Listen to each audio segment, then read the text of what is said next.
Merci de votre fidélité à Télésud et bienvenue dans cette édition de l'entretien du jour avec mon invité du jour qui s'appelle René Mounzika. Il est directeur général de GIS Global. GIS, c'est General Immobilière Solutions. Exactement.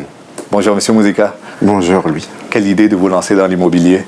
Disons que j'y suis depuis très longtemps puisque j'ai une formation dans ce domaine-là et j'ai travaillé pendant quelques années au sein d'un cabinet anglo-saxon. Et après, je me suis aperçu que les besoins, notre continent en avait aussi. Et donc, l'idée, c'est de dire pourquoi ne pas créer une structure qui s'adresse aussi à l'Afrique. Souvent, ce qu'on dit de l'Afrique, c'est qu'elle a beaucoup de besoins, mais les ressources financières ne suivent pas toujours. Donc, est-ce que vous pensez que vous vous lancez dans un marché où les gens sont solvables? Oui, il y a une demande, ça c'est évident, mais est-ce que les clients sont solvables? Les clients sont solvables. Je crois qu'aujourd'hui, on a tous envie, quels que soient les pays d'où on vient, de reconstruire, de construire l'Afrique, dans les deux sens du terme. Construire aussi bien économiquement, mais construire aussi une demeure hypothétique peut-être, mais où on a envie de passer notre retraite. Aujourd'hui, c'est vrai que notre structure s'adresse peut-être un peu plus à la diaspora.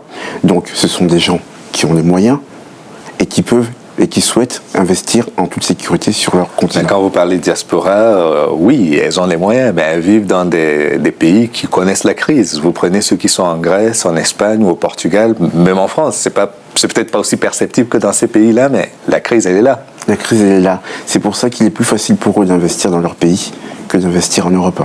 Aujourd'hui, c'est vrai qu'avec la crise, avec les problèmes de chômage, avec les problèmes de rentrée d'argent, il est beaucoup plus difficile d'investir et d'acheter un bien ici. Donc, c'est aussi la solution aujourd'hui de pouvoir être propriétaire, mais dans son pays d'origine. D'accord. Et qu'est-ce que vous leur proposez? Quels outils vous mettez à leur disposition à la fois pour pouvoir acheter ou alors obtenir un crédit en vue d'un achat? Alors, ce qu'on fait, d'abord, il faut sécuriser les choses, parce qu'aujourd'hui, nos compatriotes, la plupart... C'est la question d'après. Déjà, ce que vous proposez, et qu'est-ce qui garantit qu'après l'investissement, on en aura pour son argent? Alors, qu'est-ce qu'on propose? On propose aujourd'hui d'offrir ce que les promoteurs de nos pays font. Donc, ils sont mis à disposition. On n'a plus besoin aujourd'hui d'aller au Cameroun, au Congo-Brazzaville ou au Bénin pour aller acquérir un bien. On peut le faire à partir d'ici, parce que nous, les offres, nous les avons. En vous faisant confiance aveuglément? En nous faisant confiance aveuglément, je ne sais pas. Parce que je pense que la première chose qu'un acquéreur doit faire, c'est vérifier la solidité de l'entreprise avec laquelle il signe. Aujourd'hui, quand vous signez avec une structure française, vous signez ici. Donc vous avez tous les droits et vous pouvez effectivement, juridiquement, vous protéger là-dessus. On ne vous demande pas de signer avec des structures qui se trouvent sur le continent africain. D'accord. Et quelle est la différence d'approche entre une entreprise qui vous propose de vous acheter un terrain, voire un lotissement déjà bâti avec clé en main quand vous arrivez? Quelle est la différence entre ces structures-là basées au Cameroun, au Congo-Brazzaville ou ailleurs sur le continent et votre structure à vous? C'est l'accompagnement. Quand vous êtes ici, vous avez besoin d'être rassuré, de savoir comment les choses se passent. Vous avez besoin d'avoir des interlocuteurs que vous pouvez voir, parce que c'est toujours très compliqué quand vous investissez de ne pas avoir quelqu'un qui puisse vous expliquer ce qui se passe. Nous, non seulement on vous amène sur investissement, mais en plus on gère votre bien. Et tous les comptes rendus sont faits ici. On a nos bureaux ici, vous pouvez passer voir. C'est ça qui est le côté rassurant, sécurisant. C'est ce qu'il fallait. Aujourd'hui, quand vous demandez à quelqu'un d'acheter aveuglément sur l'Afrique, sans aucun retour, c'est compliqué. Donc nous avons voulu mettre en place ces éléments pour assurer. Mais quand vous avez des bureaux en France, il faudrait aussi avoir des bureaux identifiés dans les pays en question, sinon il y a une rupture dans la chaîne. Alors c'est ce qu'on a. Donc si on prend le cas de GIS Global, nous sommes aujourd'hui présents avec des bureaux physiques sur le Cameroun, sur le Bénin, la Côte d'Ivoire et sur le Congo-Brazzaville. D'accord. Et qu'est-ce qu'il y a de motivant à mettre son épargne dans l'achat d'un logement où on ne vivra peut-être jamais et celui de s'acheter un logement en France? Alors la première chose, c'est peut-être un peu social, un peu familial aussi. On a besoin d'avoir des liens avec son pays d'origine quelquefois. Ça peut expliquer ce choix-là. Et quand on fait ce choix-là, on se dit, même si on n'y vit pas, c'est aussi une source de revenus. Ça peut être une source de revenus. Parce que, comme je vous le disais, nous garantissons derrière une gestion de ce bien. Ça, c'est une première chose. Mais ça peut être aussi le besoin de mettre à l'abri sa famille restée là-bas. Quand vous avez des parents là-bas, vous vous dites, bon, même si je vis en Europe, au moins, je vais réaliser quelque chose où mes parents, mes grands-parents, mes cousins, un lieu où ils pourront vivre. ça fait partie des motivations. Et puis aussi quand même, quelque part, peut-être participer, si j'ose dire, ça peut être un rêve, participer à la construction de son pays. Parce que quand vous construisez une belle maison, vous embellissez votre ville. D'accord. Maintenant, est-ce que c'est accessible pour tout le monde? Quand je dis pour tout le monde, est-ce que le migrant moyen qui vit en France, en Grande-Bretagne ou ailleurs, à l'extérieur du continent africain, est-ce que c'est à sa portée d'acheter une maison? Elle coûte combien? Quel est le ticket d'entrée pour acheter une maison dans un pays africain?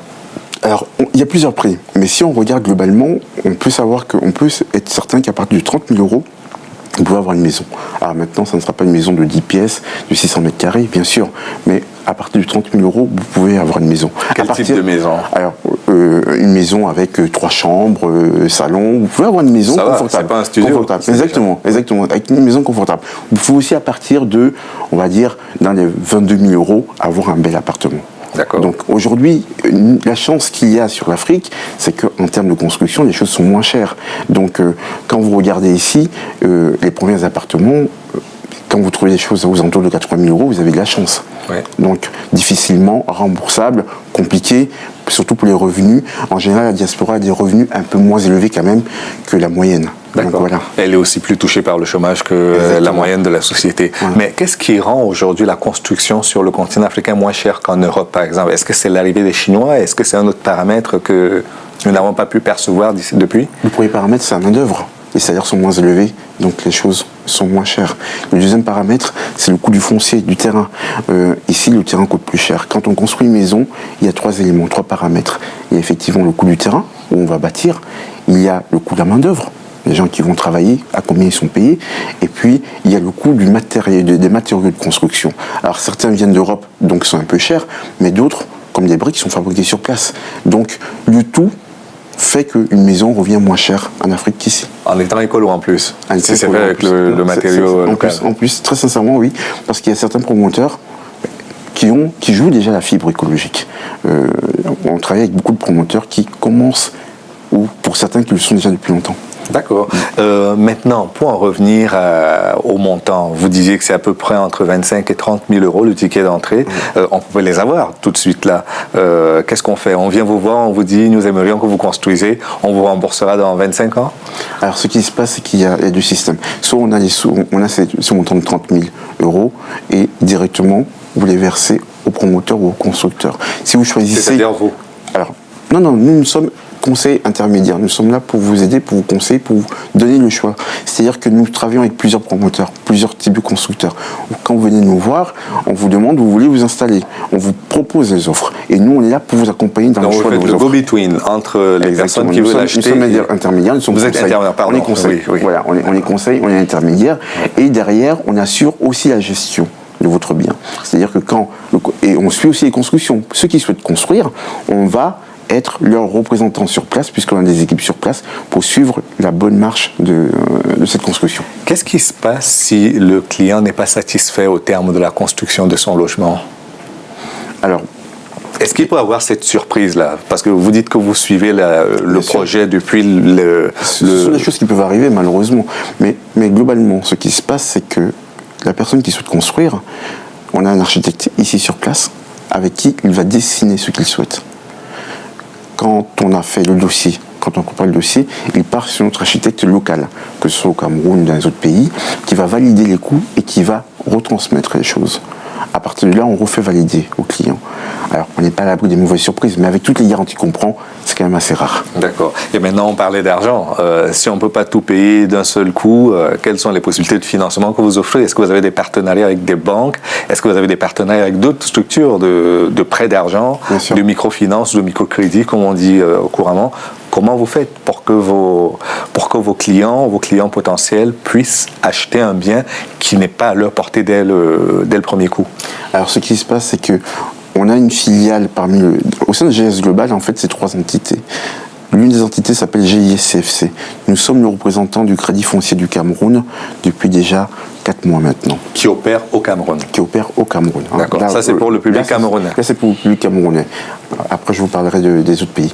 Donc, au niveau du Cameroun, le Crédit Foncier est le premier établissement en termes de prêts, aussi bien pour les Camerounais là-bas que pour la diaspora camerounaise ici. Ça représente grosso modo 80% des prêts qui sont faits par le Crédit Foncier.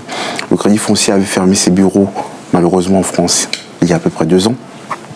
Ils ont souhaité le rouvrir, ils ont sollicité notre structure, nous avons ensemble mis en place un partenariat qui permet aujourd'hui, pour les Camerounais qui sont soit en Europe, soit en Amérique, au travers de notre structure, d'accéder au crédit. Ça, c'est pour la partie camerounaise. D'accord. C'est une forme de... Avant, juste une parenthèse, est-ce que ça fait partie de ce qu'on appelle partenariat public-privé? Non, c'est quelque chose dans ce style-là? Pas vraiment, parce qu'en fait, il s'agit juste d'une représentation financière du Crédit Foncier à Paris. Voilà.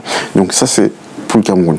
Pour les autres pays, nous sommes en train de faire la même chose, notamment pour le Congo-Brazzaville avec la BCH, la Banque congolaise de l'habitat. La même chose, nous sommes en train de négocier aussi avec la Côte d'Ivoire pour trouver une solution, ainsi que le Bénin. Je crois que l'accès au crédit, c'est un élément qui est très important. Et le Crédit Foncier l'a compris, c'est pour ça qu'ils ont rouvert une représentation en France. Parce que quand vous proposez aux gens de pouvoir payer leur logement sur 5 ans, sur 10 ans, sur 20 ans, et des conditions acceptables, ça donne à tout le monde la possibilité, enfin à un plus grand nombre la possibilité d'être propriétaire. D'accord. Et quand vous disiez tout à l'heure qu'on peut construire à des coûts raisonnables, est-ce que c'est aussi sur des durées raisonnables? Quand on vient chez vous et qu'on dit par exemple j'aimerais avoir une maison au Cameroun, si c'est en début d'année, on est à peu près certain de pouvoir passer ses vacances dans cette maison-là en été? Alors, tout dépend de 2 choses. La première, est-ce que vous passez par un crédit ou pas par un crédit? Le traitement de dossier, c'est à peu près 3 mois. Oui. Parce que le traitement se fait au Cameroun. Nous, encore une fois, nous sommes une représentation. Le traitement se fait au Cameroun. À partir du moment où c'est fait, si vous faites l'option de construire vous-même, mais là, on peut vous accompagner avec un architecte, tout ça, il faut compter à peu près 6 mois minimum pour construire une maison. Voilà, 6 mois à 9 mois à peu près. Et si c'est un achat pour avoir une maison clé en main, ça prend combien de temps? Alors, si vous passez par un promoteur... Après les 3 mois d'études de dossier, naturellement. Alors, si vous passez par un promoteur, il y a 2 types de promoteurs aujourd'hui. Si je prends le cas notamment du Cameroun, il y a ceux qui font du préfabriqué. Alors ce n'est pas péjoratif, hein. Quand je dis du préfabriqué, c'est-à-dire qu'ils ont des fondations et les murs sont déjà construits dans leur usine. Donc ils viennent, ils les posent et après la maison est aménagée. Là, c'est quelque chose qui met à peu près 3 à 4 mois. D'accord? Maintenant, si vous prenez un constructeur, un promoteur classique, si vous choisissez un appartement, ça va aller très vite parce qu'en général, ils ont déjà lancé des immeubles.